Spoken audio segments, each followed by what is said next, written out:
তুমি কোন শহরের মাইয়া গো লাগে উড়াধুরা।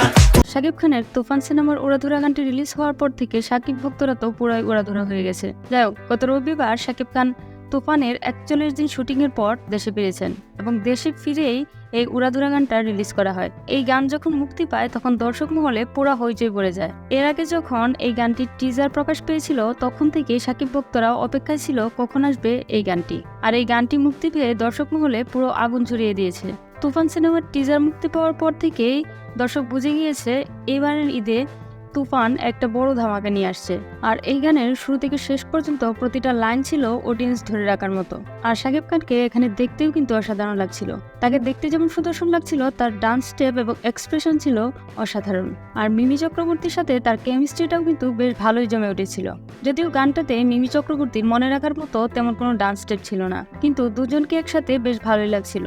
এবং এখানে মিমি চক্রবর্তীর এক্সপ্রেশনও কিন্তু অসাধারণ ছিল।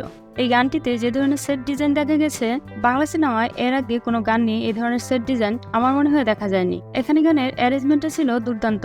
আর বলতেই হয় প্রীতম হাসানের কম্পোজিশন এখানে অস্থির হয়েছে। গানের মাঝখানে যখন প্রীতম হাসানের এন্ট্রি হয় তখন যেন গানটা আরো বেশি জমে উঠেছিল। তবে বলতেই হয় উড়াধুরা গানটি এমন লেভেলের একটা গান হয়েছে যে হলে যখন এই গানটি বাজবে হলের মধ্যেই দর্শকরা নাচানাচি শুরু করে দিবে। আর শুধু হলেই নয়, এবার ঈদে এই গানটা অলিতে গলিতেও বাজাবে শাকিব ভক্তরা।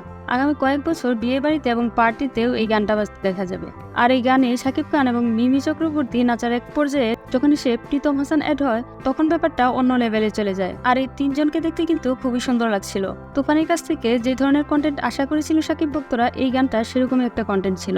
এই গানটা রিলিজ হওয়ার পর থেকেই অনেকেই কিন্তু এই গানটার উপর ডান্স করে তাদের ভিডিওগুলো বিভিন্ন সোশ্যাল মিডিয়াতে আপলোড করছে। আর এর ভিউ দেখে বোঝা যাচ্ছে এই গানটা দর্শক মহলে কতটা জনপ্রিয় হয়ে উঠেছে। তবে একটা ব্যাপার হচ্ছে, এই গানটা রিলিজ হওয়ার পর থেকে কিন্তু এই গানটার উপর নকলের অভিযোগ ওঠে। অনেকেই বলছিল গানটা একটি পুরনো গান থেকে কপি করা হয়েছে। তবে এই বিষয়টা স্পষ্ট হয়ে যায় যখন দর্শকরা জানতে পারে অরিজিনাল গানটা যে তৈরি করেছিল তাকে কিন্তু ক্রেডিটও দেওয়া হয়েছে। দর্শক, আপনাদের কাছে এই উড়াধুরা গানটি কেমন লেগেছে কমেন্ট বক্সে জানাতে ভুলবেন না।